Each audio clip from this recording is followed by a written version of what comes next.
Hi hello welcome to best of the day. మరి ఈ రోజు బెస్ట్ ఆఫ్ ది డే లో కొత్త విశేషాలతో పాటు కొన్ని ఆసక్తికరమైన నిజాలు మరియు చరిత్రలో ఈ రోజు జరిగిన ముఖ్య సంఘటనల గురించి తెలుసుకుందాం. Let's start the programme.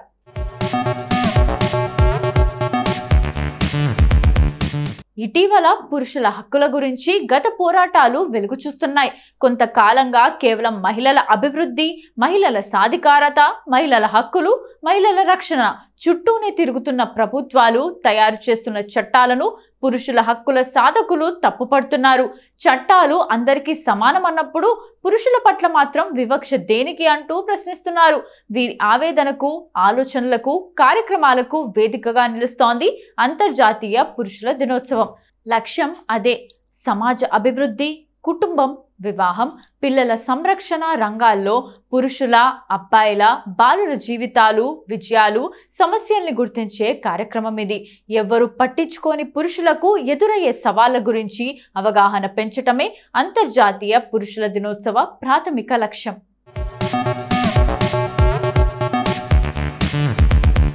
పురుషులకు ఎదురయ్యే సమస్యలను పరిష్కరించడానికి మాత్రమే కాకుండా పురుషుల మానసిక ఆరోగ్యం వంటి సున్నితమైన అంశాలపై చర్చలను ప్రోత్సహించడానికి, రోల్ మోడల్స్ లాంటి పురుషులను గుర్తించడానికి దీన్ని ప్రారంభించారు.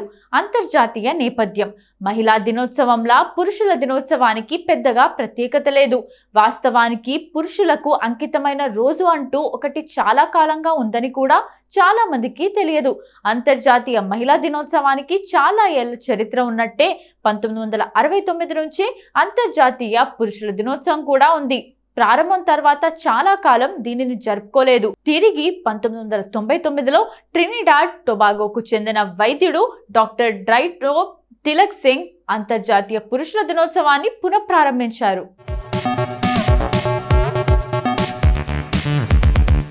తన తండ్రి జన్మదినాన్ని పురస్కరించుకొని నవంబర్ 19వ తేదీని ఆయన దీనికోసం ప్రత్యేకంగా ఎంచుకున్నారు. మన దగ్గర పుట్టి 18 ఏళ్లు భారతదేశంలోని పురుషుల హక్కుల సాధనా సంస్థ సేవ్ ఇండియన్ ఫ్యామిలీ సిఫ్ నవంబర్ 19, 2007న దేశంలో మొట్టమొదటిగా ఈ వేడుకను నిర్వహించడానికి సారథ్యం వహించింది. అప్పటికే 498 చట్టం కోరల్లో చిక్కుకొని విలవిల్లాడుతున్న పురుషుల పుణ్యమా అని ఈ ప్రారంభ కార్యక్రమం విజయవంతం కావడంతో అప్పటి నుంచి దీన్ని వార్షిక సాంప్రదాయంగా కొనసాగిస్తూ వస్తున్నారు. ప్రస్తుతం దేశవ్యాప్తంగా సేవ్ ఇండియన్ ఫ్యామిలీకి దాదాపుగా అన్ని రాష్ట్రాల్లోనూ శాఖలున్నాయి. పురుషుల హక్కుల కోసం సిఫ్ ఆధ్వర్యంలో దేశవ్యాప్తంగా 24/7 కాల్ సెంటర్ అందుబాటులో తేవడంతో పాటు అనేక అంశాల్లో పురుషుల హక్కుల గురించి సిఫ్ ఉద్యమిస్తోంది.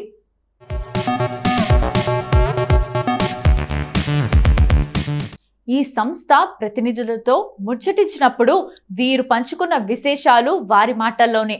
మైనారిటీగా మగవారు ప్రస్తుతం జనాభా లెక్కల ప్రకారం కానీ, ఓటర్ల గణాంకాల ప్రకారం కానీ చూస్తే పురుషులు రాను రాను మైనారిటీలుగా మారుతున్నారు. రకరకాల కారణాల వల్ల పురుష జనాభా తగ్గిపోతోంది. ప్రభుత్వాలు చేసిన చట్టాలన్నీ మగవాళ్లకు వ్యతిరేకంగానే ఉంటున్నాయి. పురుషుల రక్షణకు ప్రత్యేకించి ఎటువంటి ఏర్పాట్లు లేవు.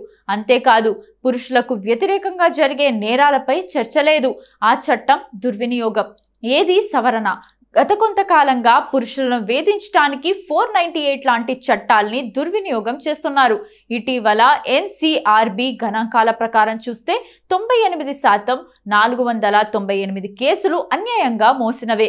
ఆ చట్టం దుర్వినియోగాన్ని అడ్డుకోవాలంటే తప్పుడు ఫిర్యాదు చేసిన వ్యక్తుల్ని కఠినంగా శిక్షించే చట్టాలు ఉండాలి కదా.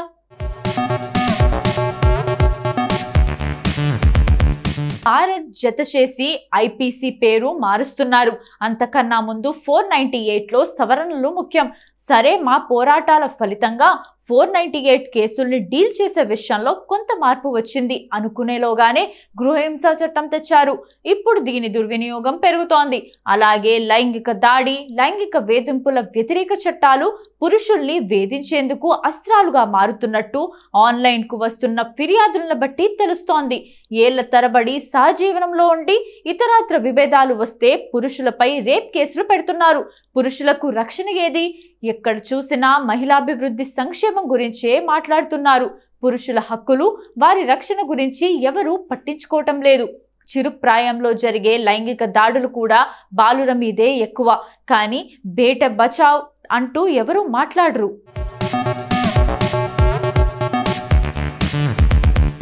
అలాగే స్కూల్ డ్రాప్అవుట్స్ లో కూడా అబ్బాయిలే ఎక్కువ. మరి బేటీ పడావ్ అన్నట్టు బేటా పడావ్ అంటూ స్కీమ్ ఎందుకు తీసుకురారు? మగవాళ్లపై కూడా గృహహింస ఉంది, అయినా ఎవరు పట్టించుకోవటం లేదు. వరకట్నం తీసుకోవడం మాత్రమే కాదు, ఇవ్వడం కూడా నేరమే, కానీ ఇచ్చేవారిని శిక్షించిన దాఖలాలు లేవు. పురుషుల ఆరోగ్యం కాదా మన భాగ్యం? రకరకాల వేధింపులు, ఇతరాత్ర ఒత్తిళ్ల వల్ల మానసికంగా పురుషులు అంతకంతకు బలహీనులుగా మారుతున్నారు. అందుకే ఆత్మహత్యలు సైతం మహిళల కన్నా పురుషుల్లోనే 3 రెట్లు ఎక్కువ కనిపిస్తున్నాయి. మానసిక బలహీనతలతో పాటు బీపీ, డయాబెటీస్, గుండె జబ్బులు తదితర ఆరోగ్య సమస్యలు వెన్నాడుతున్నాయి. కానీ ప్రభుత్వాలకు పురుషుల ఆరోగ్యాల మీద శ్రద్ధ లేదు. మహిళల కోసం ఎన్నో కమిషన్స్, శాఖలు పురుషులకు ఎందుకు లేవు?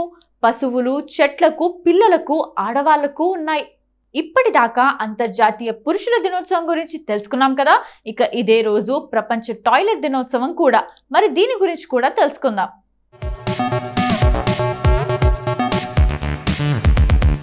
ప్రస్తుత కాలంలో చాలా ఇళ్లలో వెస్టర్న్ టాయిలెట్ వాడకం వేగంగా పెరుగుతోంది. మారుతున్న కాలానికి అనుగుణంగా అన్నిటిలో మార్పులు వస్తున్నాయి.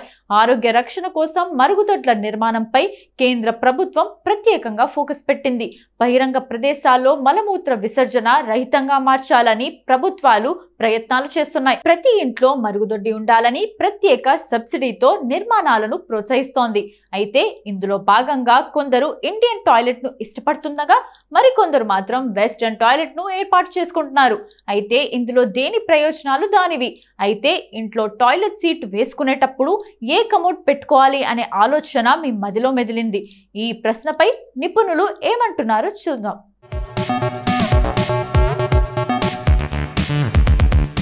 ఇండియన్ టాయిలెట్ లో స్క్వాట్ పొజిషన్ లో కూర్చోవటం వల్ల పెల్విక్ ప్రాలాప్స్ ప్రమాదాన్ని తగ్గిస్తుంది. స్క్వాట్ పొజిషన్ లో కూర్చున్నప్పుడు మలాన్ని పూర్తిగా క్లియర్ చేయడానికి పేగులపై ఒత్తిడి తెస్తుంది. ఇలా చేస్తే పొట్ట బాగా క్లీన్ అవుతుంది. ఈ స్థితిలో కూర్చోవడం వల్ల తొడలు, పెల్విక్ ప్రాంతాన్ని బలోపేతం చేస్తుంది. టాయిలెట్ లో స్క్వాట్ పొజిషన్ లో కూర్చున్నప్పుడు వీపును నిటారుగా ఉంచండి. ఇది సమతుల్యతను కాపాడుతుంది. మీరు పడిపోకుండా జాగ్రత్త పడొచ్చు. వెస్టర్న్ టాయిలెట్ షీట్ వల్ల చాలా ప్రయోజనాలు ఉన్నాయి. వెస్టర్న్ టాయిలెట్ ముఖ్యంగా కీళ్ళ నొప్పులతో బాధపడే వారికి చాలా సౌకర్యంగా ఉంటుంది. అయితే ఈ మధ్య కాలంలో ఆరోగ్యవంతమైన వ్యక్తులు కూడా దీనిని ఉపయోగిస్తున్నారు.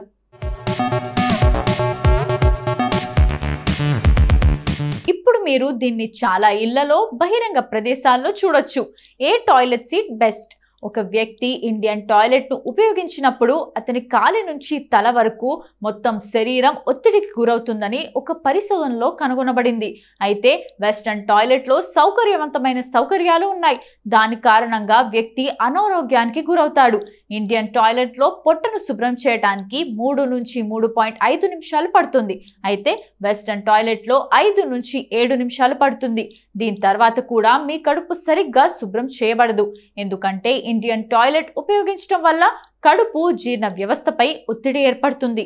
దీనివల్ల పొట్ట త్వరగా శుభ్రపడుతుంది. ఇప్పటి వరకు ప్రపంచ టాయిలెట్ దినోత్సవం గురించి మనకు తెలియని కొన్ని ఆసక్తికరమైన నిజాలు తెలుసుకున్నాం కదా. మరి నవంబర్ 19వ తేదీన ఒక్కసారి చరిత్రలోకి వెళ్ళి చూస్తే ఎంతో మంది ప్రముఖుల జన్మాలు జరిగాయి. మరి ఒక్కసారి చరిత్ర పుటల్లోకి వెళ్ళి నేడు జన్మించిన ప్రముఖులు ఎవరో తెలుసుకుందాం రండి. ఇందిరా ప్రియదర్శిని గాంధీ భారతదేశపు మొట్టమొదటి ఏకైక మహిళా ప్రధానమంత్రి. ఆమె 1966 నుండి 1977 వరకు వరుసగా 3 పర్యాయాలు, 1980లో 4వ పర్యాయం ప్రధానమంత్రిగా పనిచేసింది. ఆమె భారత తొలి ప్రధానమంత్రి జవహర్ లాల్ నెహ్రూ ఏకైక కుమార్తె. జవహర్ లాల్ నెహ్రూకి మొదటిసారి ప్రధానమంత్రిగా ఉన్నప్పుడు ప్రధానమంత్రికి కార్యదర్శిగా జీతం లేకుండా పనిచేసింది. 1964లో తండ్రి మరణం తర్వాత రాజ్యసభకు ఎన్నికైంది. లాల్ బహదూర్ శాస్త్రి మంత్రి మండలిలో ప్రసార శాఖ మంత్రిగా పనిచేసింది. మోతీలాల్ నెహ్రూ పేరు మోసిన న్యాయవాది. సంపదలకు నెలవైన ఆ ఇంటికి మోతీలాల్ ఇంగ్లీష్ స్నేహితులు, స్వదేశీ స్నేహితులు వస్తూ పోతూ ఉండేవారు. ఇందిరా ప్రియదర్శిని 1917 నవంబర్ 19 తేదీన జవహర్ లాల్ నెహ్రూ, కమలా నెహ్రూల ఏకైక సంతానంగా అలహాబాద్లోని ఆనంద్ భవన్లో జన్మించింది.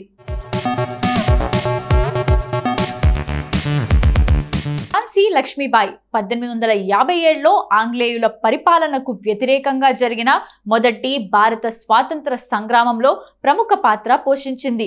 భారతదేశంలోని బ్రిటిష్ పరిపాలనలో ఝాన్సీకి రాణిగా ప్రసిద్ధికెక్కింది.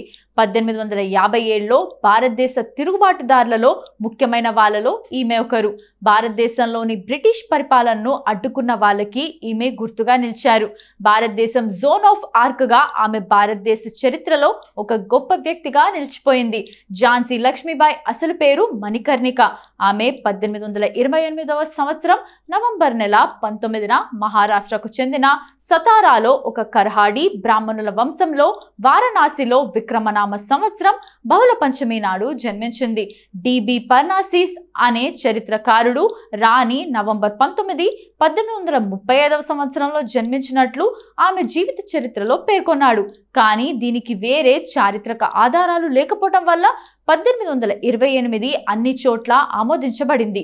దీనికి ఆధారం 1854లో జాన్ లాంగ్ అనే ఆంగ్లేయుడు రాణిని కలవటానికి వెళ్ళినప్పుడు ఆమె తరపు గుమాస్తా ఆయనకు రాణి 26 ఏళ్ల స్త్రీ అని చెప్పడం జరిగింది.